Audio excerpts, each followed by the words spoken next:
এই গভর্নমেন্টের মেয়াদ তো খুব বেশি দিন থাকার কথা না। যে বিএনপির মহাসচিব মির্জা ফখরুল ইসলাম আলমগীর, তার যারা একেবারে নিরেট শত্রু পক্ষ, তারাও ভিতরে স্বীকার করে উনি একজন ভালো মানুষ। 3 মাসের মধ্যে কিন্তু জঞ্জাল সরিয়েও সদিচ্ছা থাকলে একটি সুষ্ঠু গ্রহণযোগ্য নির্বাচন করা সম্ভব। 24-এর যে নির্বাচন টাকা দিয়ে বিভিন্ন দলেরকে নিয়ে যাওয়ার চেষ্টা করেছে, সেখানে তো আমরা টাকায় বিক্রি হই নাই। আপনি 90-এর সরকারের উদাহরণ দিয়েছেন, সেখানের সাথে আপনি কি এই 24-এর যে সরকার বা 24-এর প্রেক্ষাপটকে আপনি কি একই রকম করবেন? না, একই রকম করছি না। একই রকম করলে তো 6 মাসের আকাঙ্ক্ষা নিয়ে কথা বলতাম না। একটা দেশে গণতান্ত্রিক প্রক্রিয়াকেই ধ্বংস করে দেওয়া হয়েছিল। আসসালামু আলাইকুম প্রিয় দর্শক, শুভেচ্ছা সহ মাহবুব সৈকত প্রত্যেককে আমন্ত্রণ জানাচ্ছি মাই টিভি সংলাপে। দর্শক, আপনারা জানেন যে আমরা মাই টিভি সংলাপে সমসাময়িক এবং গুরুত্বপূর্ণ বিষয় নিয়ে কথা বলি। যে বিষয়গুলো আপনারা জানতে চান, যে বিষয়গুলো আপনাদের মনে প্রশ্ন রয়েছে, সেই প্রশ্নগুলোরও কিছু আমরা অতিথিদের কাছ থেকে তার সমাধান কিংবা উত্তর খোঁজার চেষ্টা করি। প্রিয় দর্শক, আজকে আমরা শিরোনাম দিয়েছি গণ অভ্যুত্থানের 6 মাস প্রত্যাশা ও প্রাপ্তি। স্টুডিওতে উপস্থিত রয়েছেন, ডান পাশে পরিচয় করে দিচ্ছি আবু নাসের মোহাম্মদ রহমতুল্লাহ, বিএনপির জাতীয় নির্বাহী কমিটির সদস্য। আপনাকে স্বাগত জানাচ্ছি। এবং বাঁ পাশে রয়েছেন আপনাদের আরও একজন পরিচিত মুখ, গণফোরামের সাধারণ সম্পাদক ডাক্তার মিজানুর রহমান। আপনাকেও স্বাগত জানাচ্ছি। ধন্যবাদ। আমি প্রথমেই আবু নাসের মোহাম্মদ রহমতুল্লাহ আপনাকে দিয়েই শুরু করি। যে প্রত্যাশা নিয়ে অথবা যে আকাঙ্ক্ষা নিয়ে সেই ফ্যাসিবাদ কিংবা একনায়কতন্ত্র বিদায় করেছিল 5 আগস্টে, অগণন মানুষের শাহাদাতের মধ্য দিয়ে, অগণন মানুষের আহত হওয়ার মধ্য দিয়ে, যারা এখনও হসপিটালে চিৎকার করছে, সেই মানুষের যে প্রত্যাশার মধ্য দিয়ে ফ্যাসিবাদ বিদায় হলো 5 আগস্ট, ঠিক 6 মাস পরে দাঁড়িয়ে সেই যে আকাঙ্ক্ষার কতটা বাস্তবায়ন হয়েছে বলে আপনি মনে করেন? কিভাবে মূল্যায়ন করবেন এ 6 মাসকে? জি, ধন্যবাদ আপনাকে এবং আপনার মাধ্যমে মাই টিভির দর্শক শ্রোতাবৃন্দ, আমার সহ আলোচক ডক্টর মিজান ভাইকে। মূলত 6 মাসের একটি গভর্নমেন্ট, তাকে 6 মাসের মধ্যে খুব বেশি মূল্যায়ন করার সুযোগ থাকে না। আবার 6 মাস সময়টা কিন্তু একেবারে কমও বলা যাবে না। এই গভর্নমেন্টের মেয়াদ তো খুব বেশি দিন থাকার কথা না। এটার নামই তো অন্তর্বর্তীকালীন সরকার। তো অন্তর্বর্তীকালীন সরকারের 6 মাস এটাকে কম করে দেখার কোনো সুযোগ নেই। বিশেষত আপনি যেটা বলেছেন আকাঙ্ক্ষা এবং প্রত্যাশা, আকাঙ্ক্ষা এবং প্রত্যাশার একটি সরকারের কাছে জনগণের অনেক থাকে, কিন্তু অন্তর্বর্তীকালীন সরকারের কাছে কিন্তু অনেক প্রত্যাশা থাকার কথা না। কিন্তু যতটুকুন প্রত্যাশা থাকার কথা, ততটুকুন বিশ্লেষণ করলে 6 মাসের মাথায় মোটামুটি দুঃখ ভারাক্রান্ত হৃদয়েই কিছু কথা বলতে হবে। কারণ অন্তর্বর্তীকালীন সরকারের ইতিহাস বাংলাদেশে কিন্তু খুব বেশি না। ধরেন সর্বশেষ অন্তর্বর্তীকালীন সরকার যদি আমি বলি, 90-এর স্বৈরাচার আন্দোলন সফল হওয়ার পরে, স্বৈরাচার এরশাদের পতনের পরে একটি অন্তর্বর্তীকালীন সরকার হয়েছিল বিচারপতি শাহাবুদ্দিন আহমেদের নেতৃত্বে। আমরা কেউ কেউ ভুল করে বলি যে ওটা তত্ত্বাবধায়ক সরকার ছিল। ওটা কিন্তু তত্ত্বাবধায়ক সরকার ছিল না, ওটাও ছিল অন্তর্বর্তীকালীন সরকার। সেই অন্তর্বর্তীকালীন সরকারের অধীনেই কিন্তু নির্বাচন হয়েছিল। প্রথমত সেই সরকার 3 মাসের মধ্যে দীর্ঘ 9 বছরের স্বৈরাচারের যে জঞ্জাল, সেই জঞ্জালগুলো যতটুকুন সম্ভব, যতটুকুন প্রয়োজন, সেগুলো দূর করে এমন একটি জাতীয় নির্বাচনের তারা ব্যবস্থা করেছিলেন। স্বাধীনতা উত্তর বাংলাদেশে এখনো পর্যন্ত সেই নির্বাচনটা সবচাইতে বেশি গ্রহণযোগ্য এবং সবচাইতে বেশি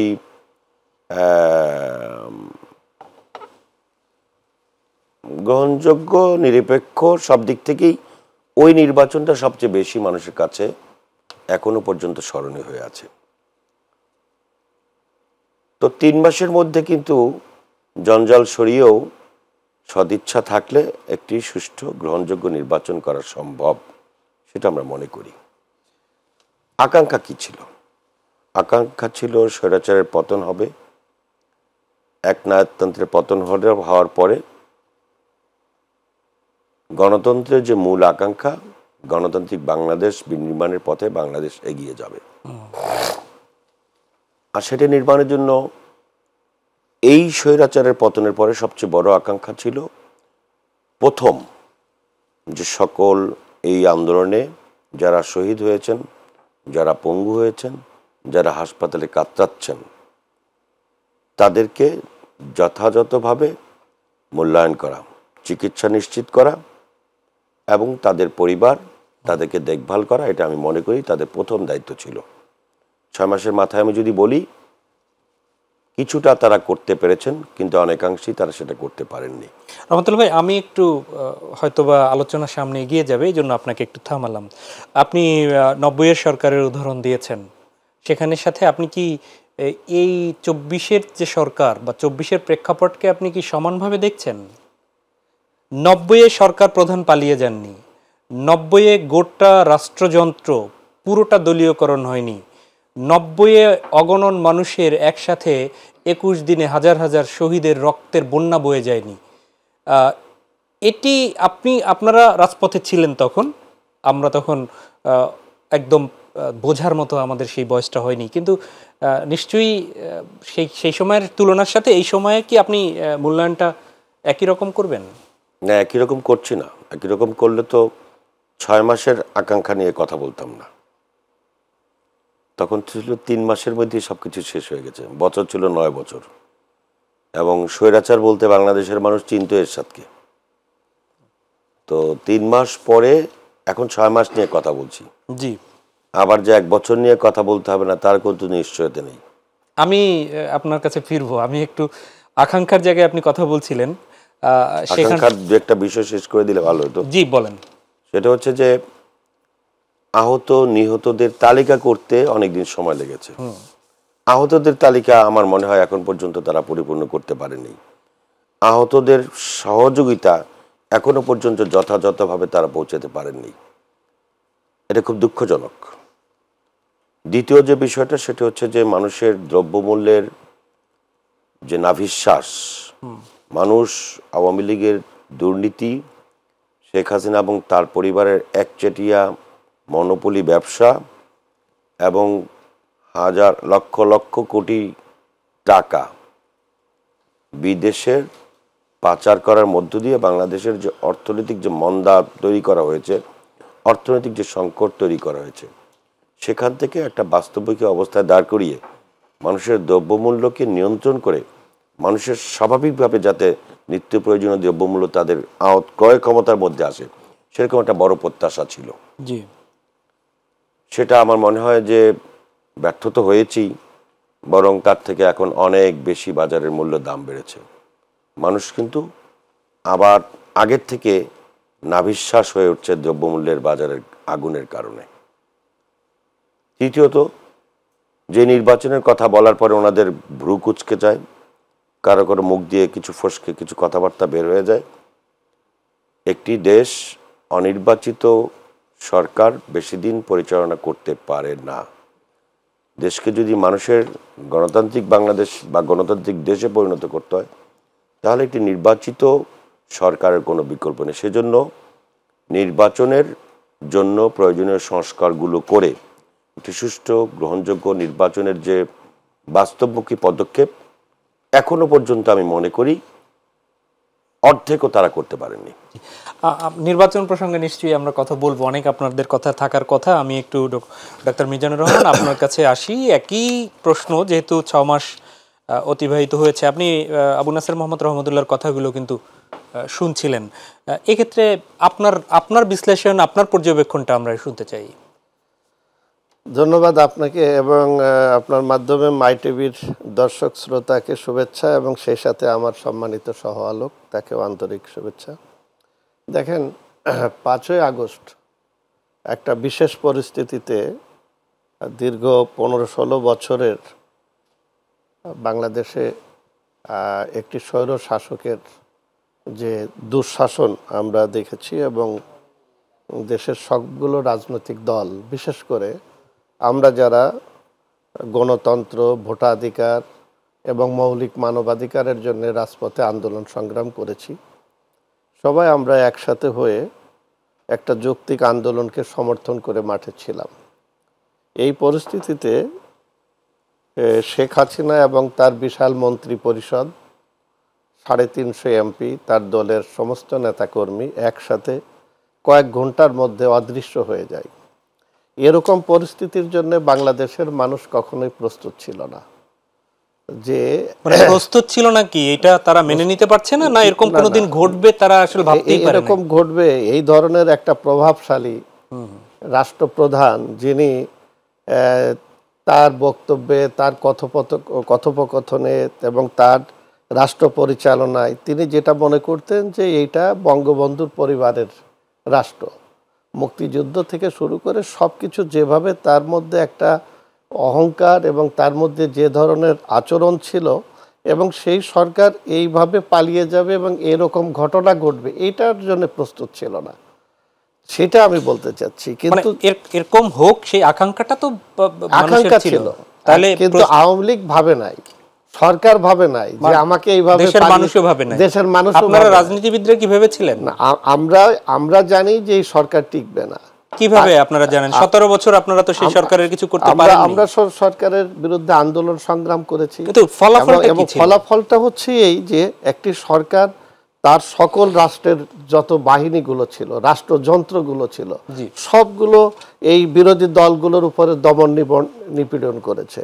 এবং সেই ক্ষেত্রে আপনি দেখেন যে একটা দেশে গণতান্ত্রিক প্রক্রিয়াকেই ধ্বংস করে দেওয়া হয়েছিল, সংবিধানের দোহাই দেওয়া হয়েছে, কিন্তু সংবিধানের যে মৌলিক মানবাধিকার, গণতন্ত্র, আইনের শাসন, তার তো কোনো কিছুই ছিল না। এবং এগুলো নিয়ে বিএনপি সহ আমরা যে দলগুলো ছিলাম, আমরা যুগপৎ আন্দোলন করেছি। আপনি যদি দেখেন 2018 সালের যে নির্বাচন, সেগুলো আমরা জানি, আমাদের দর্শকরা সেই আন্দোলনের ফলটা কি ছিল? যে মানে আল্লাহ উপরে, প্রকৃতির দিকে তাকিয়ে থাকা, অথবা আল্লাহর উপর ভরসা করা? আমরা আল্লাহর উপরে তাকিয়ে রাজনীতি করি না, আমরা জনগণের সঙ্গে নিয়ে রাজনীতি করি। এবং আমরা যারা আওয়ামী লীগ সরকারের অগণতান্ত্রিক ব্যবস্থার উপরে যারা আন্দোলন করেছি, আমরা জনগণের সঙ্গে আমরা থেকে কর্মসূচি দিয়ে মাঠে ছিলাম। এবং সেই জায়গায় আপনি দেখেন যে বাংলাদেশকে যদি আপনি চিন্তা করেন, তাহলে পরে এই 16 বছরে যেই ধরনের মামলা হয়েছে, হাজার হাজার মামলা হয়েছে। ইভেন একটা কথা বলতে হয়, আমি মূল জায়গার থেকে আমরা একটু সরে যাচ্ছি, সেটা হলো যে বিএনপির মহাসচিব মির্জা ফখরুল ইসলাম আলমগীর, তাকে আমরা রাজনীতিতে একজন পরিচ্ছন্ন মানুষ হিসাবে আমরা চিনি এবং জানি। যত বিতর্ক হোক, তার যারা একেবারে নিরেট শত্রু পক্ষ, তারাও ভিতরে স্বীকার করে উনি একজন ভালো মানুষ। কিন্তু গাড়ি পোড়ানো মামলা, নানান ধরনের মানে মামলায় তাকে যেভাবে জর্জরিত করা হয়েছিল, এর কারণটা কি? কারণ হচ্ছে যে যাতে কোনো আন্দোলন গড়ে উঠতে না পারে, হাজার হাজার মামলা এবং গুম করা, খুন করা, তুলে নিয়ে যাওয়া, এইভাবে পুরো রাষ্ট্রযন্ত্রকে সমস্ত দলের বিরুদ্ধে ব্যবহার করা হয়েছিল। কিন্তু তার মানে তো আমরা সরকারের সাথে আত্মসমর্পণ করিনি। 24-এর যে নির্বাচন, টাকা দিয়ে বিভিন্ন দলেরকে নিয়ে যাওয়ার চেষ্টা করেছে, সেখানে তো আমরা টাকায় বিক্রি হই নাই। এটাও তো আপনি আমাদেরকে সেই দিকটা বিবেচনা করবেন। সেই জায়গায় আপনি বললেন যে এরকম একটা রাষ্ট্র ব্যবস্থা ছিল এবং গণ অভ্যুত্থানে, ছাত্র জনতার আন্দোলনে তার সেই সরকার পালিয়ে গেল। তারপর যে সরকার ফর্ম হলো, সেই সরকারের 6 মাস অতিবাহিত হলো। আমি সেই জায়গাটায় আসছি যে আমরা একটা বিশেষ পরিস্থিতির মধ্য দিয়ে জুলাই অভ্যুত্থানের পরে একটা অন্তর্বর্তীকালীন সরকার প্রতিষ্ঠা আমরা করতে সক্ষম হই। আমরা সক্ষম হই এই জন্যে বলছি যে আমরা এই রাজনৈতিক দলগুলো যারা আন্দোলন সংগ্রামে ছিলাম, এবং সব দলগুলোই সেই রাষ্ট্রপতির কাছে আমরা যাই, সেনা প্রধানের আমন্ত্রণে যাই, এবং আমরা ঐক্যমত্য হয়ে একটি অন্তর্বর্তীকালীন সরকার গঠনকে আমরা স্বাগত জানাই, সমর্থন জানাই। এবং সেই কারণে যে একটা বিশেষ পরিস্থিতিতে যেহেতু এই সরকার প্রতিষ্ঠিত হয়েছে, সেই সরকারকে আমরা যৌক্তিক সময় দিয়েছিলাম।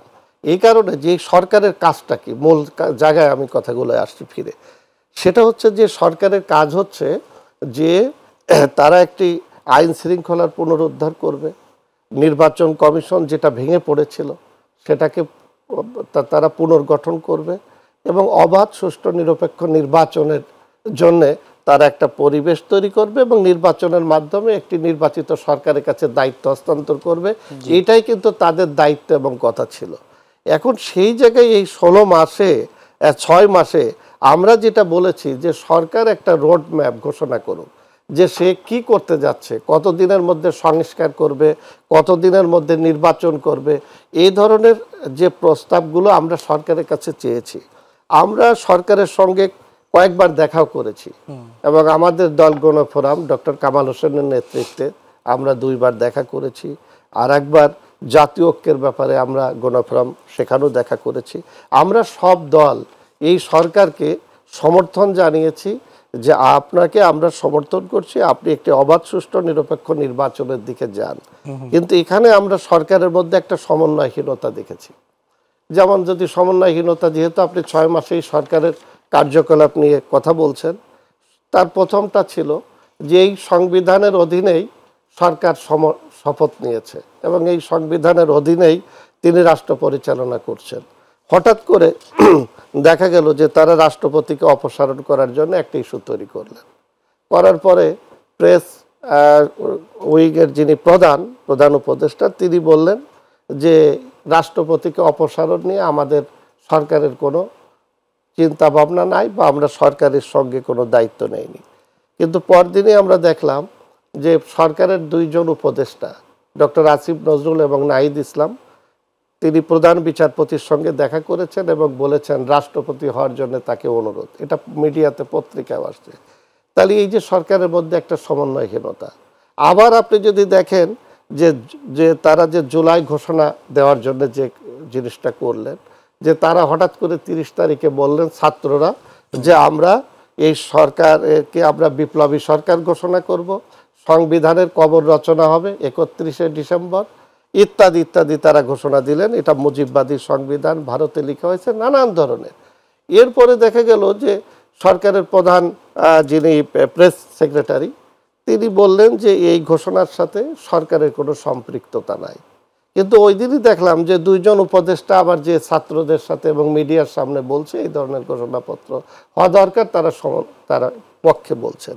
তার মানে বলছে যে এই 6 মাসের মধ্যে তারা যেভাবে দেশটাকে একটা নির্বাচনের দিকে নিয়ে যাবেন এবং যে জায়গা জনগণের আকাঙ্ক্ষা, শুধু নির্বাচনই তো না, আমার যে দৈনন্দিন চাহিদা, আমি ঘর থেকে বের হওয়ার পরে আমার নিরাপত্তা থাকবে কিনা, আমি আইন শৃঙ্খলার পুনরুদ্ধার চাই, আমি দ্রব্যমূল্যের যে বিষয়গুলো রয়েছে, যেটা আমার সম্মানিত সহ-আলোচক বলেছে, আজকে এই 6 মাসের মধ্যে আপনি বাজার নিয়ন্ত্রণ করতে পারেন নাই, আজকে এই 6 মাসের মধ্যে আপনি কোনো সিন্ডিকেট নিয়ন্ত্রণ করতে পারেন নাই।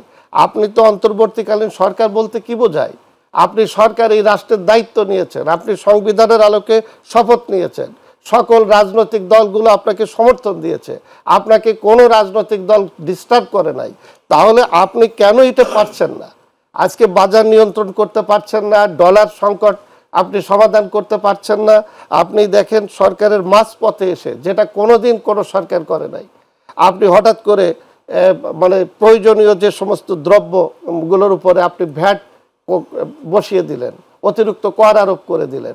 এরপরে যখন আবার আন্দোলন শুরু করলো, তখন দেখা গেল যে আপনি এটা পর্যায়ক্রমে কমিয়ে নিয়ে আসছেন। তার মানে আমি যেটা বলছি যে এই সরকার 6 মাসের মধ্যে দায়িত্ব নেওয়ার পরে তারা কি করবে, তাদের কাজের পরিধি কি, মেন কথা যেটা তারা সংস্কার করবে, এটা তাদের একটা পরিধি। কিন্তু এই সংস্কারটা কি পর্যন্ত করতে পারবেন? আপনার এখতিয়ার কত পর্যন্ত আছে? কারণ সেই বিষয়টি তারা ক্লিয়ার করেনি, গুলো ক্লিয়ার নেই। আমার মুদ্রা কথা হলো যে এই সরকার এই 6 মাসের মধ্যে দৃশ্যমান যে তার যে উন্নয়ন, তার যে অগ্রগতি কিংবা জন আকাঙ্ক্ষা অনুযায়ী তার যে কাজ, এগুলো আমরা দেখতে পাচ্ছি না। কিন্তু তার অর্থ এই না যে এই সরকারকে সমালোচনা করে কালকেই ফেলে দেব, সরকারকে বিতর্কিত করব, তা না। আমরা গণতান্ত্রিক দল হিসাবে আমাদের রাইট আছে সরকারকে রাইট ট্র্যাকে উঠিয়ে দেওয়া। এই জন্য আমরা এই কথাগুলো বলছি যে সরকার এই জায়গায় আসুক, সরকারের ভিতরে যাতে সমন্বয়হীনতা না থাকে। 2 হলো যে সরকারের দক্ষতা বাড়াতে হবে।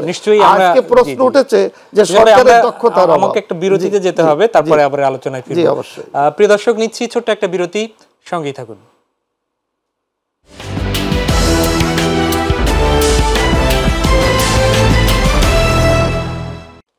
আবারও স্বাগত জানাচ্ছি মাই টিভি সংলাপে। দর্শক, আমরা বিরতির আগে ছিলাম গণফোরামের সাধারণ সম্পাদক ডক্টর মিজানুর রহমানের কাছে, ফিরছি বিএনপি নেতা নির্বাহী কমিটির সদস্য আবু নাসের মোহাম্মদ রহমতুল্লাহর কাছে।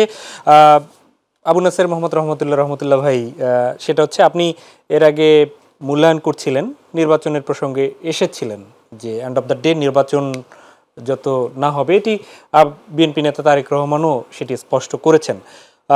প্রশ্ন হচ্ছে, বিএনপি তো যে আন্দোলন সবাইকে নিয়ে করেছিল, সেখানে দেশের মানুষও হয়তো ধরেছিল যে আওয়ামী লীগের ভিশন 41 সেই পর্যন্তই হয়তো অপেক্ষা করতে হবে, অথবা তার দলীয় প্রধান যতদিন পৃথিবীতে বেঁচে থাকবেন ততদিন আর অবস্থা চেঞ্জ হবে না, তারপরে অথবা সামনে ইলেকশন 29 পর্যন্ত।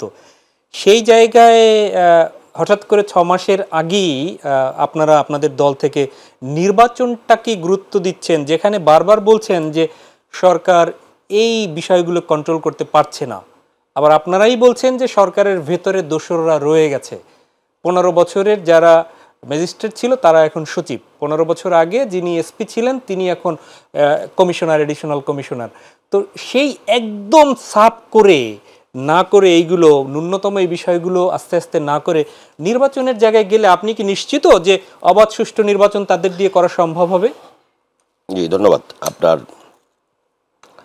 প্রথম কথা হচ্ছে যে এই সরকারটাকে কিন্তু ব্যর্থ হতে দেওয়া যাবে না। জি ভাই যেটা বললেন যে তাদেরকে আমরা এই সমালোচনাগুলো যে করি সঠিক লাইনে থাকার জন্য, এবং আমাদের ভারপ্রাপ্ত চেয়ারম্যান জনাব তারেক রহমান, অন্যান্য সকল রাজনৈতিক দল, তারা কিন্তু বারবার এই সরকারকে সফল হওয়ার জন্যই, সহযোগিতা করার জন্যই বারবার বলে এসছেন। নিশ্চয়ই। এবং সর্বত্রই আমরা সফল করার জন্য চেষ্টা করেছি। সরকার যাতে কোনো জায়গায় ব্যর্থ না হয় সেই বিষয়ে আমরা উপর থেকে নিচ পর্যন্ত সকল পর্যায়ে আমরা এটা খেয়াল করেছি। আপনি যে বিষয়টা ওনার কাছে নিয়ে আসছেন, আমার কাছেও নিয়ে আসছেন অত্যন্ত কৌশলগত কারণেই, আপনি আপনার সাংবাদিকতার দায়িত্ব থেকে। সেটি হচ্ছে, দেখুন, এই জুলাই স্পিরিট এবং জুলাই আন্দোলন, এই আন্দোলনের সঙ্গে যারা জড়িত ছিল, এই আন্দোলনের কার কতটুকু অবদান আছে সেই বিষয়গুলো নিয়ে প্রশ্ন তোলা এবং এদের মধ্যে কোনো বিভেদ তৈরি করা, এটা খুবই একটা অন্যায় কাজ, যেটা শুরু থেকেই কোনো না কোনো মহল থেকে এই কাজটা করার চেষ্টা হচ্ছে। আপনাদের রাজনীতি ব্যক্তিরাও সেটা করছেন। আপনারাও আপনাদের ফসল আপনাদের ঘরে নেয়ার জন্য আপনারা ক্রেডিট নিজেরা বলছেন আপনাদের বক্তৃতায়, বিবৃতিতে। কোনো ক্রেডিটের বিষয় না এখানে। সকল মানুষের প্রচেষ্টায়, ইচ্ছায়, রক্তের বিনিময়ে এই সরকার প্রতিষ্ঠিত। জি, আপনি যদি বলেন কোনো এক পক্ষ এটা করেছে, তার সঙ্গে আমি ব্যক্তিগতভাবে একমত না। সকলের সমন্বয়ে এটা সম্ভব হয়েছে। ধন্যবাদ। এখন সেইখানে কার কতটুকু অবদান, কার কত দিনের অবদান, কার কত মাসের অবদান, কার কত বছরের অবদান, সেটা নিয়ে বিতর্ক করাই হচ্ছে একটা বোকামি কাজ। এটা মানুষ জানে, আমিও জানি, আপনিও জানেন। এবং এই 15 বছরের আন্দোলন সংগ্রাম আস্তে আস্তে গুটিয়ে আনার পরে, এবং এগুলো নিয়ে বিতর্ক করতে গেলে অনেক কিছুই চলে আসবে যেগুলো আসলে আমাদের জন্য শোভনীয় না, শোভনীয় নয়। আমি মনে করি এই আলোচনায় না গিয়ে এই বিষয়তে আমরা একমত যে নির্বাচন চাওয়াটা তো কোনো অন্যায় কাজ না। না, নিশ্চয়ই না। এবং নির্বাচনটা আমার অধীনে চাই, বিষয়টা তো সেরকম না। নির্বাচনটা তো আমরা ফেয়ার চাই। এটা যদি খুব কন্যা বলতে পারে তাহলে তার সঙ্গে আমি বিতর্ক করতে রাজি আছি। নির্বাচনটা কিন্তু সবাই চায়, এবং সেই নির্বাচনটা গ্রহণযোগ্য নিরপেক্ষ নির্বাচন হইতে হবে।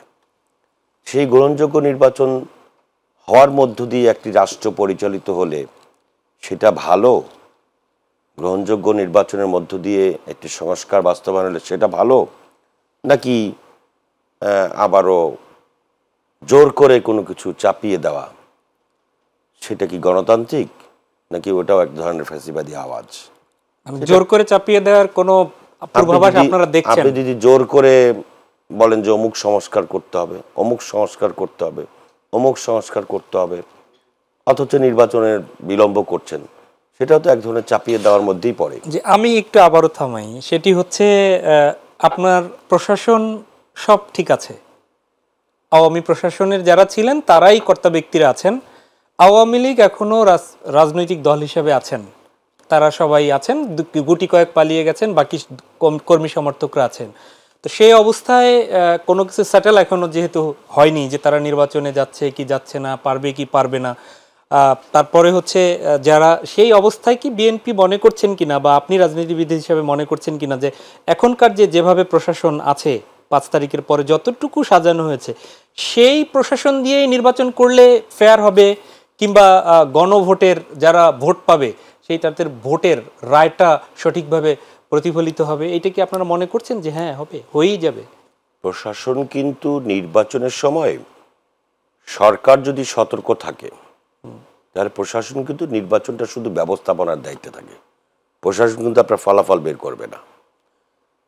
1 নম্বর কথা হচ্ছে এটা, সরকার কি চায় প্রশাসন কিন্তু সেই দিকে থাকে। কিন্তু প্রশাসনকে দিয়ে যদি আপনি ছোট ছোট কাজ করার সুযোগ দেন, তারা কিন্তু তাদের মতাদর্শী, তাদের মতাবলম্বী কাজগুলোই করবে। প্রশ্নটা হচ্ছে আপনি যে বলছেন তাহলে কি প্রশাসন আপনি নতুন করে তৈরি করবেন? মানে ইউনিভার্সিটি থেকে পাশ করছে তাকে এনে কি আপনি কমিশনার বানিয়ে দেবেন বা এসপি বানিয়ে দেবেন একবারে, বা এক লাফে তাদেরকে ডিসি বানিয়ে দেওয়া সম্ভব, বিভাগীয় কমিশনার বানিয়ে দেওয়া সম্ভব? আপনি সরকারে আছেন, আপনি যদি সরকার দুর্বলতা প্রকাশ করেন বা সরকার যদি ব্যর্থ হয়, প্রশাসন সেখানে, আওয়ামী লীগের প্রশাসন সেখানে সুবিধা নেওয়ার চেষ্টা করবে। দিন যতই যাচ্ছে আপনার সরকারে কিন্তু দুর্বলতা প্রকাশ পাচ্ছে। তো আপনি নির্বাচনটাকে একটা কাজের মধ্যে যদি থাকেন সেই কাজটা করা সহজ। আপনি যদি সব আমরা বলি না লেজে গোবরে করে ফেলেন, তখন কিন্তু আপনাকে যে কোনো সময় ধাক্কা মেরে ফেলে গলা চেপে যে কোনো কিছুই করা সম্ভব। সো আমি মনে করি না একেবারে যে কোনো নর্মাল মানুষ যে নির্বাচনের বাইরে অন্য কিছু চিন্তা করা, এটাও আমি মনে করি এক ধরনের ফ্যাসিবাদী চিন্তা। না, নির্বাচনের আপনি এখন কেউ বলছেন যে একজন উপদেষ্টা পদত্যাগ করবেন, উনি আবার অমুক দলের দায়িত্ব নেবেন, মানে কি? এটা কি ধরনের কথা হলো? তাহলে আপনি তাহলে উপদেষ্টা ঢুকছিলেন এস্টাবলিশড হওয়ার জন্য? আপনি না রহমতুল্লাহ ভাই, সেই বিষয়টা আপনি জানেন যে কিভাবে উপদেষ্টা পরিষদ গঠিত হয়েছে, কোন প্রেক্ষাপটে তারা দায়িত্ব নিয়েছে, জাতীয় সরকারের প্রস্তাবনা আপনারা নাকচ করে দিয়েছেন, এইগুলো তো দর্শকরা জানে। অন্তর্বর্তীকালীন সরকারটা কি? এটা নিরপেক্ষ সরকার। নিশ্চয়ই। তো নিরপেক্ষ সরকারের মধ্যেই যদি আপনার বলে যে আমি দল করব, আমার দলের জন্য আমার কাজ করতে হবে, এখন একটা প্রেশার আসতে পারে, সেই কারণে আমি গিয়ে তারপরে একটা লোক দেখানো বিদায় নিয়ে তারপর আপনি একটা রাজনৈতিক দল করবেন। রাজনীতি যদি করার ইচ্ছা থাকে তাহলে আপনি রাজনৈতিক দল গঠন করেন, রাজনৈতিক দল গঠন করে আপনি আসেন। এখন আপনাকে দল গঠন করার পর্যন্ত সময় দিতে হবে, তারপরে আপনি দল গঠন গুছিয়ে টুছিয়ে আসবেন, আপনি সংস্কার নামক একটা আওয়াজ তুলে ভুলভাল বুঝিয়ে জাতিকে আপনি সময় ক্ষেপণ করবেন, এটা মনে হয় দেশের মানুষ পছন্দ করছে না। যেহেতুগুলো কমিশন হয়েছে, 15টা কমিশন, তাহলে তো কমিশনের প্রতিবেদন দিয়েছে, আপনি জানেন, দিচ্ছে এবং দিয়েছেও। তো সেখানে আপনি ভুলভাল সেগুলো আপনাদের কাছেও সেই চাওয়া হয়েছিল, সেগুলোর বিষয়ে মতামত আপনারাও দিয়েছেন, সবাই মিলে রাষ্ট্র কিভাবে চলবে, তো সেই সংস্কারের বিষয় ন্যূনতম যে বিষয়গুলো আছে সেগুলো তো তারা কাজ করছে। আমরা যতটুকু দেখেছি কিভাবে চলবে, আপনার বয়স যাই হোক না কেন, আমাদের বয়স যাই হোক না কেন, আমরা তো দেখেছি জাতীয় নির্বাচন আসলে প্রত্যেকটা রাজনৈতিক দল সেখানে পার্টিসিপেট করে এবং নির্বাচনের সময় জাতির কাছে নির্বাচনী ইশতেহার প্রদান করে। সেই ইশতেহারের আলোকেই কিন্তু জনগণ দল এবং ব্যক্তিকে পছন্দ করে নেয়। এটি হচ্ছে গণতান্ত্রিক প্রক্রিয়া। আপনি যদি অনেক ভালো জিনিস যদি আপনি জোর করে খাওয়াতে চান, ওইটাই ফেসিবাদ। জি, আমি একটু ডক্টর মিজানুর রহমান আপনার কাছে আসি। সেটি হচ্ছে যে মানে আপনার দল রাষ্ট্র পরিচালনার দায়িত্বে ছিলেন না আপনারা, সেখান থেকে কি আপনি মনে করেন যে এই যে ম্যানিফেস্টো যা দেয় সেই অনুযায়ী পরবর্তীতে চলবে, আর এখন অন্তর্বর্তী সরকার যে পদক্ষেপগুলো নিয়েছে বা সংস্কারের যে কথাগুলো আসছে সেগুলো নির্বাচনের আগে দরকার নেই? না, আমাদের দল গণফোরাম আমরা যেটা মনে করি সেটা হচ্ছে যে আহ, একটা সরকার, বিশেষ করে এই অন্তর্বর্তীকালীন সরকার, আমি যেটা প্রথমে বলেছি যে বিশেষ একটা পরিস্থিতিতে তারা দায়িত্ব নিয়েছে। একটি গণ অভ্যুত্থান, ছাত্র জনতার গণ অভ্যুত্থানের মধ্য দিয়ে তারা দায়িত্ব নিয়েছে এবং আমরা সকল রাজনৈতিক দলগুলো তাকে সমর্থন করেছি। জি। এই দলটি, এই সরকারের কাজটা কি, সেটাই হলো আমার প্রধান আলোচ্য বিষয়, যে তার কাজের পরিধিগুলো কি কি। একটি নির্বাচিত সরকার যখন ক্ষমতায় আসে, যেটা আমার সম্মানিত আলোচক বলেছেন, যে আমাদের দলগুলোর একটি মানে ম্যানিফেস্টো বলেন বা আমরা সরকারে গেলে কি কি কাজ করব সেটা আমরা জনগণের কাছে আগে আমরা কিন্তু বলে দেই এবং সেই ভিত্তিতে জনগণ আমাদেরকে ভোট দেয়। এখন সেই দল তার ক্ষমতায় টিকে থাকার সময় করছে কি করছে না, এটা 5 বছর জনগণ মূল্যায়ন করবে। এরপরে আবার তারা তাদের সিদ্ধান্ত দেবে, কারণ সংবিধানে বলা আছে প্রজাতন্ত্রের মালিক সেই সিদ্ধান্ত জনগণ। তো দিতে পারে না। 5 বছর ম্যানিফেস্টো নিয়ে আওয়ামী লীগও এসেছিল। আপনারা, আমি সেটাই বলছি, এখন সেটা হয়নি কেন? কারণ হচ্ছে যে আমাদের মানে সংবিধানে বলা আছে যে প্রজাতন্ত্রের মালিক জনগণ। তো জনগণ কিভাবে মালিকানা প্রতিষ্ঠা করবে? মালিকানা প্রতিষ্ঠা করবে 5 বছর পর পর যে অবাধ, সুষ্ঠু, নিরপেক্ষ নির্বাচন হওয়ার কথা, সেই নির্বাচনে সে তার পছন্দের প্রার্থীকে ভোট দেবে এবং তাদেরকে ক্ষমতায় বসাবে। এবং তারা যখন সংসদে যাবে, যেহেতু তারা আইন প্রণয়ন করবে এবং রাষ্ট্র পরিচালনা করবে, সেই ক্ষেত্রে যদি তাদের কমিটমেন্ট যা ছিল সেটা যদি ফেল করে, তাহলে তো তাদেরকে বাদ দিয়ে আবার ভোট দেবে, অন্য আরেকজনকে আনবে। কিন্তু সেই ব্যবস্থা তো আজকে 53 বছরে ছিল না। আমরা 1993 সালে গণফোরাম প্রতিষ্ঠা করি এবং আমরা 96 থেকে এ পর্যন্ত শুধুমাত্র বিএনপির সময়ে যে 15 ফেব্রুয়ারি নির্বাচন হয়েছিল, আর এই যে শেখ হাসিনার অধীনে এর আগের একটা নির্বাচন, আর এই 24-এর নির্বাচন ছাড়া আমাদের দল কিন্তু সমস্ত নির্বাচনে অংশগ্রহণ করেছিল। আমরা আসন পাই আর না পাই সেটা না, যেহেতু আমরা একটা গণতান্ত্রিক দল, আমাদের কাজটা হলো নির্বাচনে অংশগ্রহণ করা, জনগণের সাথে আমাদের রাজনীতি নিয়ে পড়ে থাকা। সেখানে মিজান ভাই, আপনি আপনার দলের সম্পর্কে যেহেতু এসেছেন, সেখানে কিন্তু জনগণের প্রশ্ন আছে। আপনারা যুগপৎ আন্দোলনে একসাথে গণতান্ত্রিক ফ্রন্ট বা কিছু একটা, আমি ভুলে গেছি নামে, বিএনপির সাথে ছিলেন। পরে আপনারা কিন্তু আপনার দলের যিনি প্রধান, তিনি কিন্তু নির্বাচনে গিয়েছিল আওয়ামী লীগের সাথে। কথা ছিল যে গণতান্ত্রিক আন্দোলনে আপনারা যাবেন, সরকারকে গণতান্ত্রিক পথে নিয়ে আসবেন, এবং শেষ মুহূর্তে সেই ফ্রন্টের প্রধান ছিল ডক্টর কামাল হোসেন। আপনারা সেই আপনাদের যাদের সাথে আন্দোলন করলেন তাদেরকে বিপদে রেখে আপনারা সরকারের সাথে নির্বাচনে গিয়েছিলেন। সুতরাং আপনাদের ব্যাপারে সেই প্রশ্ন তো আছে। না না, কোন নির্বাচনের কথা বলছেন?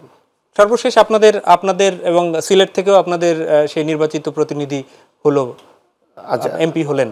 না, এই যে 2024-এর কথা বলছেন, 18-তে আপনারা 18-তে ঐক্য ফ্রন্ট গঠিত হয়েছিল। সেই ঐক্য ফ্রন্ট যখন গঠিত হলো, সেখানে বিএনপি সহ কাদের সিদ্দিকীর দল, আসম আব্দুর রব এবং সব মিলে একটি ঐক্য ফ্রন্ট হয়। সেটা চেয়ারম্যান ছিল ডক্টর কামাল হোসেন। এবং সেখানে বিএনপি সহ ঐক্য ফ্রন্টের সকল নেতৃবৃন্দ একমত হয়ে তখন তারা নির্বাচনে যাওয়ার জন্য ঘোষণা দেয় যে নির্বাচন ছাড়া এই সরকারকে সরানো যাবে না। তো সরকার প্রধান তখন শেখ হাসিনা বলেছিল যে আমি অবাধ, সুষ্ঠু, নিরপেক্ষ নির্বাচন দেব। তখন ডক্টর কামাল হোসেনের নেতৃত্বে ঐক্য ফ্রন্টের সব দলগুলোর প্রতিনিধি এবং আমাদের মির্জা আব্বাস সহ অন্যান্য মির্জা ফখরুল ইসলাম আলমগীর সহ সবাই আমরা, আমাদের দলের প্রতিনিধিরা ডক্টর কামাল হোসেনের নেতৃত্বে গণভবনে শেখ হাসিনার সাথে বৈঠকে যায়। তো বৈঠকে যাওয়ার পরে সেখানে কথা ছিল যে আপনিই তো অবাধ, সুষ্ঠু, নিরপেক্ষ নির্বাচন ইতিপূর্বে দেন নাই, তাহলে এই নির্বাচনটাও যে আপনি অবাধ, সুষ্ঠু, নিরপেক্ষ নির্বাচন করবেন এবং এইটার গ্যারান্টি কি? উনি সেখানে বলেছিলেন ওনার পিতার কসম দিয়ে যে আমি অবাধ, সুষ্ঠু, নিরপেক্ষ নির্বাচন করব। তখন আমাদের বিএনপির মহাসচিব তখন তার বিরুদ্ধে এবং তার দলের হাজার হাজার নেতাকর্মীর বিরুদ্ধে যে মামলার কথা বললে, উনি একটি তালিকাও তার কাছে চান এবং এই তালিকাটাও আমাদের বিএনপির মহাসচিব তখনকার প্রধানমন্ত্রী শেখ হাসিনার কাছে দেন। দেওয়ার পরে সেখানে সাংবাদিকদের কাছে ডক্টর কামাল হোসেন সহ বিএনপির মুখপাত্র, তখন তো ঐক্য ফ্রন্টের মুখপাত্র ছিলেন বিএনপির মহাসচিব, তারা বলেছিলেন ডক্টর কামাল হোসেন যে উনি বঙ্গবন্ধু তার পিতার কসম দিয়েছেন, আমরা আস্থা রাখতে চাই, এবং এটা কিন্তু ঐক্যফ্রন্টের সবাই মিলে নির্বাচনে যায়। এখন এই আমার সুযোগ হয়েছে, আমি একটু থামাই, আমার সুযোগ হয়েছে এই কভারেজগুলো করার, কিন্তু জনগণের পারসেপশন হচ্ছে ডক্টর কামাল হোসেনের নেতৃত্বে বিএনপি বা অন্য দলগুলোকে মিসগাইড করা হয়েছে, এটা কিন্তু জনগণের একটা পারসেপশন আছে। না, এটা শোনেন, এবং বিএনপির নেতাকর্মীরাই কিন্তু মারাত্মক বিষয়ে ক্ষুব্ধ আছে। আমি রহমতুল্লাহ ভাইয়ের কাছ থেকে একটু যদি ঘুরে আসি, আপনি যদি আপনি শেষ করেন তারপরে ঠিক আছে। না, আপনি যেহেতু আমাকে এটা প্রশ্ন করলেন, এটা ঠিক নয়। কারণ হচ্ছে যে বিএনপি একটা বৃহৎ একটি রাজনৈতিক দল, এটা স্বীকার করতেই হবে। সেই জায়গায় ডক্টর কামাল হোসেন বা গণফোরাম বিএনপির মতো এত বড় দল নয়, এটা আমরা মানি।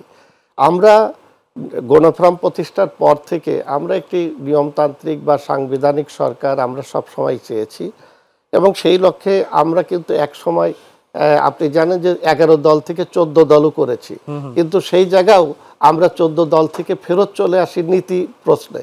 এবং সেই জায়গায় গণফোরাম একমাত্র রাজনৈতিক দল হিসাবে যদি আমি বলি যে ডক্টর কামাল হোসেন কোনো সরকারের কাছ থেকে, যে সরকার যখনই বিএনপি বলেন বা আওয়ামী লীগ বলেন বা এরশাদ বলেন, যারা ক্ষমতা, যদি এরশাদের সময় আমাদের জন্ম না, আমরা কোন দলীয় সরকারের কাছ থেকে সুবিধাভোগী ছিলাম না। আমাকে একটা বিরতিতে যেতে হবে, তারপরে আবার সুযোগ পেলে এই বক্তব্য শুনবো। প্রিয় দর্শক, নিচ্ছি আরেকটা বিরতি, সঙ্গেই থাকুন।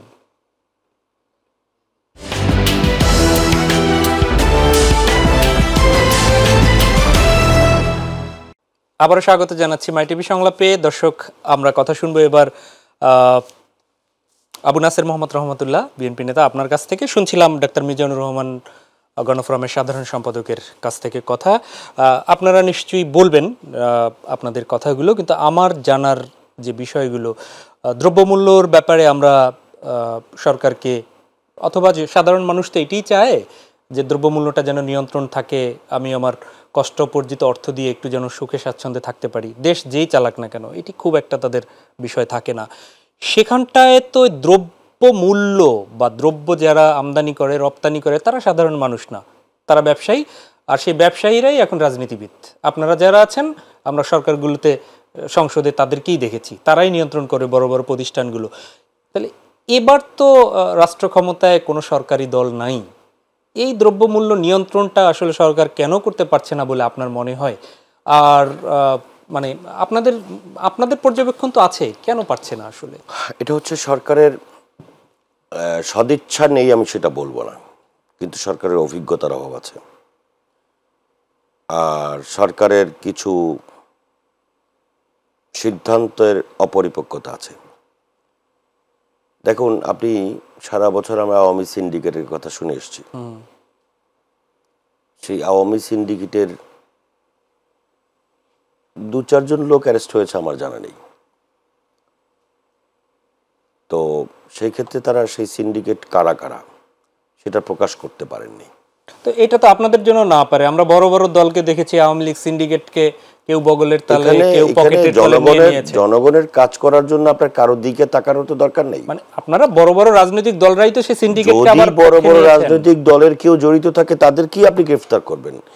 একটা অন্তর্বর্তীকালীন সরকার, তার পিছনে আর্মি রয়েছে, ব্যাকড বাই গভর্নমেন্ট বলে, তো আপনি সেখানে সেই ব্যবস্থা গ্রহণ করছেন না কেন?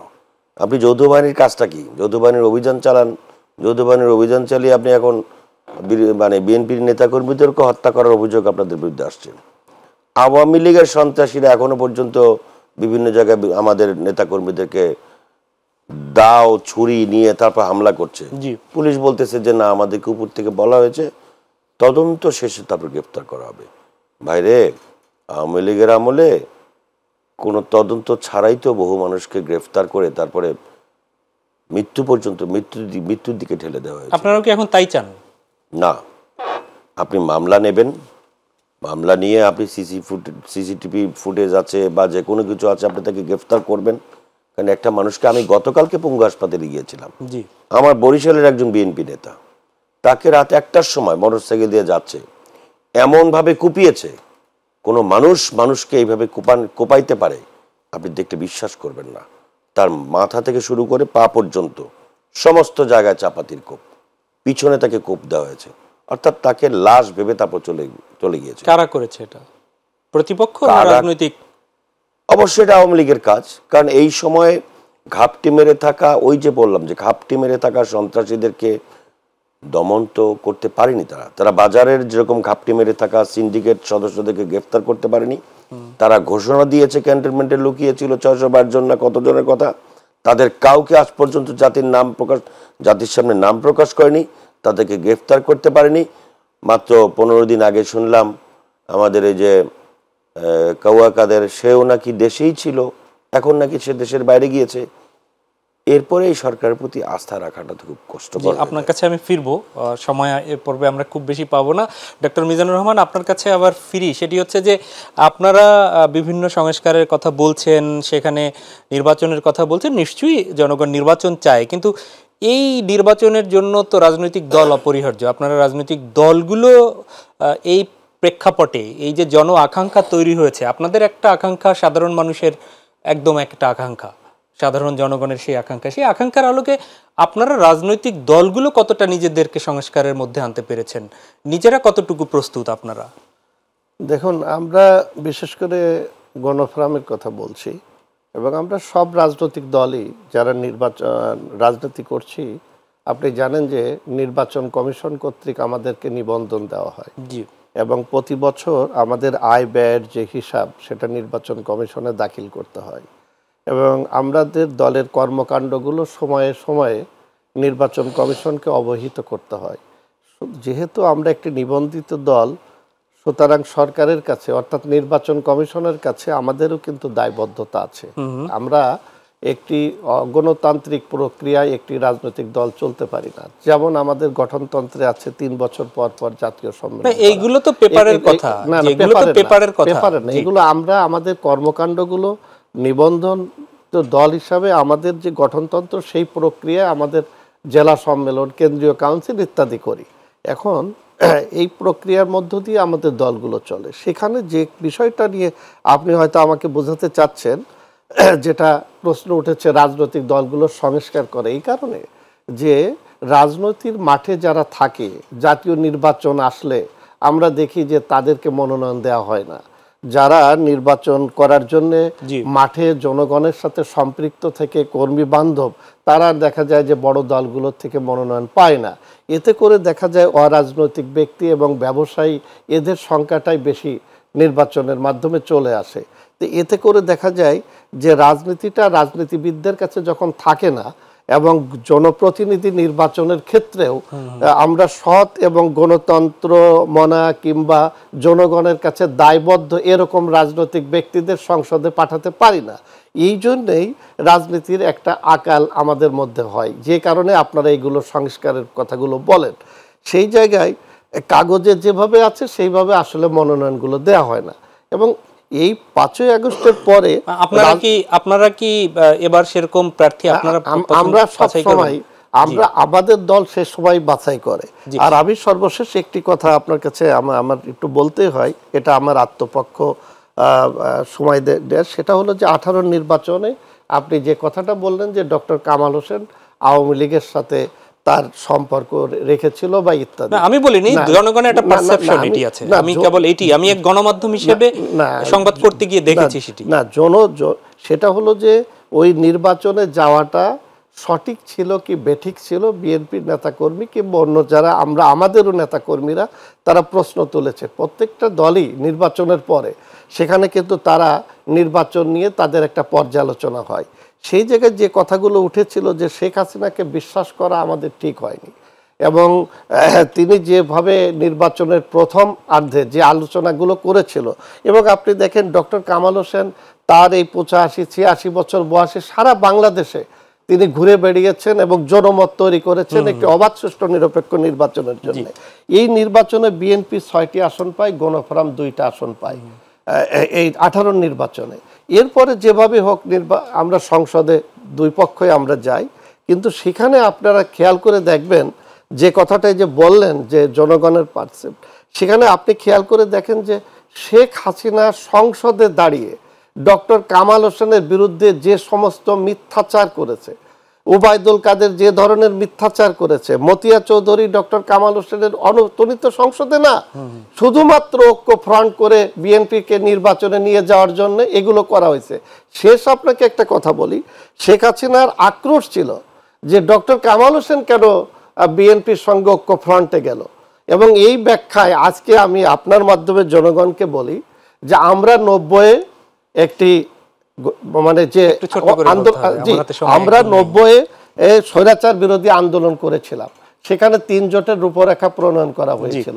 সেখানে বিএনপির নেতৃত্বে, আওয়ামী লীগের নেতৃত্বে এবং বামফ্রন্ট, সেখানে খালেদা জিয়া কিন্তু আন্দোলনের নেতৃত্ব দিয়েছিলেন। এবং এই যে 3 জোটের রূপরেখা অনুযায়ী যেই অন্তর্বর্তীকালীন সরকার শাহাবুদ্দিন সাহেব দায়িত্ব নিলেন, এবং দায়িত্ব নেওয়ার পরে তিনি বিএনপি ক্ষমতায় আসলো, ফলে খালেদা জিয়া একটি গণতান্ত্রিক প্রক্রিয়ার মধ্য দিয়ে 91 সালের দায়িত্ব গ্রহণ করেন। এই জন্য বিএনপিকে আমরা ওই মূল্যায়নটা করি যে খালেদা জিয়া একটি গণতান্ত্রিক নির্বাচনের মাধ্যমে, আন্দোলনের মাধ্যমে তিনি তার রাজনীতিতে প্রতিষ্ঠিত হয়েছেন।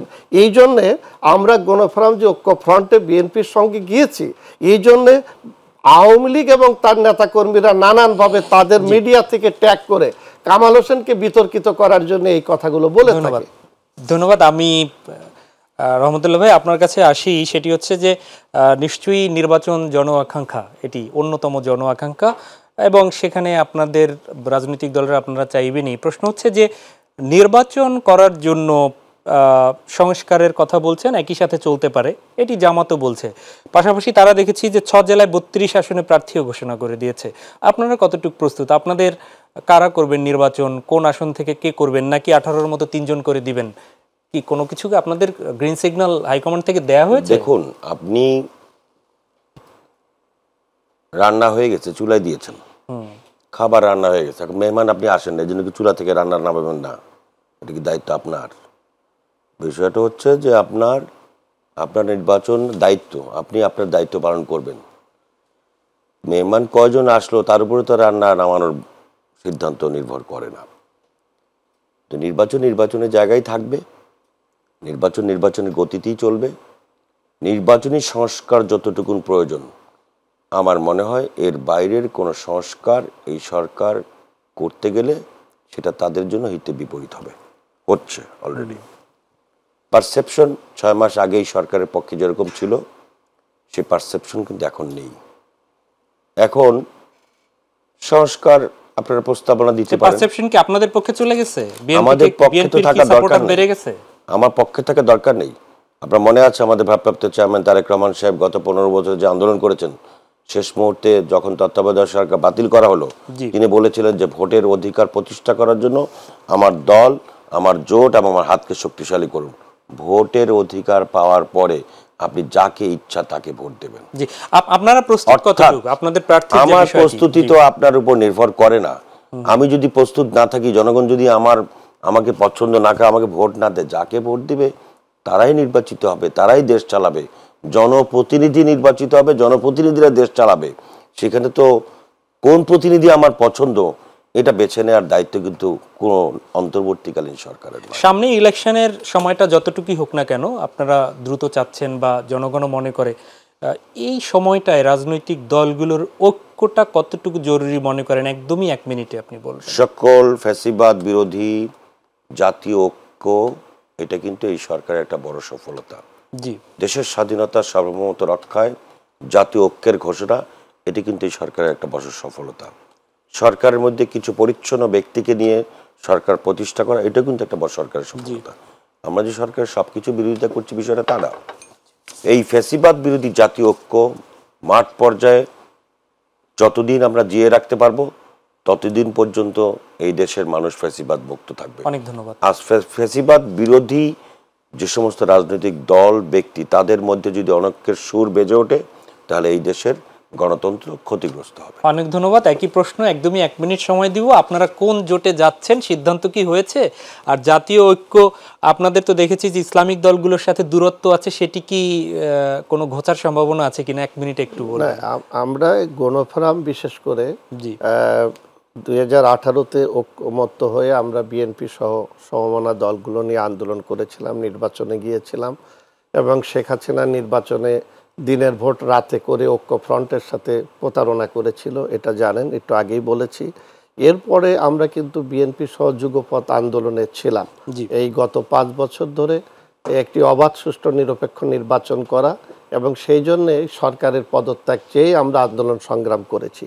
এখন যেহেতু একটা বিশেষ পরিস্থিতি তৈরি হয়েছে, অন্তর্বর্তীকালীন সরকার এসেছে এবং ফ্যাসিস্ট আওয়ামী লীগ সরকার দেশ থেকে পালিয়ে গিয়েছে, ফলে আমরা চাই যে এইরকম একটি পরিবর্তিত অবস্থায় অবাধ সুষ্ঠু নিরপেক্ষ নির্বাচন হবে, এবং আমরা এই নির্বাচনের মাঠে সময় আসলে আমরা সিদ্ধান্ত নেব দলগতভাবে। যেহেতু আমাদের একটা অ্যালায়েন্স আছে এবং এখনো আমরা বিএনপি সহ সময়ে সময়ে আমরা জাতীয় ইস্যুগুলো নিয়ে একসাথে কথা বলছি, একসাথে বসছি, এবং সবকিছু আলোচনার ভিত্তিতেই আমরা একটা অবাধ সুষ্ঠু নিরপেক্ষ নির্বাচনের মাধ্যমে বাংলাদেশে গণতন্ত্র প্রতিষ্ঠার জন্য এখনো আমরা এক আছি। এবং ইসলামিক দলের ব্যাপারে একদম 30 সেকেন্ডে যদি বলেন, কোন সম্ভাবনা আছে আপনাদের সাথে? দেখেন, ইসলামী দলগুলো তারা তাদের রাজনীতি করছে, আমরা আমাদের রাজনীতি করছি। এখন পর্যন্ত বিশেষ করে জামাতে ইসলামের সাথে আমাদের একসাথে রাজনীতি করার মতন পরিস্থিতি নেই, এটা একেবারেই সত্য কথা। আমরা আমার গণফোরামের দল থেকে বলতে পারি, কারণ 71-এ তাদের যে ভূমিকা ছিল। আর নিতে পাচ্ছি না, আমার সময় একদমই শেষ। অনেক ধন্যবাদ ডক্টর মিজানুর রহমান আপনাকে, এবং অসংখ্য ধন্যবাদ আবু নাসের মোহাম্মদ রহমতুল্লাহ আপনাকেও। প্রিয় দর্শক, এই ছিল আমাদের আজকের আয়োজন। দেখা হবে পরবর্তীতে। আমরাও চাই পরিশেষে সকলের রায়ের মাধ্যমে এদেশে একটি গণতান্ত্রিক শাসন এবং দায়িত্ব সম্পন্ন একটি রাজনৈতিক দল এদেশের ক্ষমতাভার গ্রহণ করুক, যাদের মাধ্যমে এদেশ একটি কল্যাণমূলক দেশ হিসাবে গড়ে উঠবে, এবং তার সেই কল্যাণমূলক দেশ হিসাবে গড়তে আসুন যে যার জায়গা থেকে একটু হলেও ভূমিকা পালন করি। আল্লাহ হাফেজ।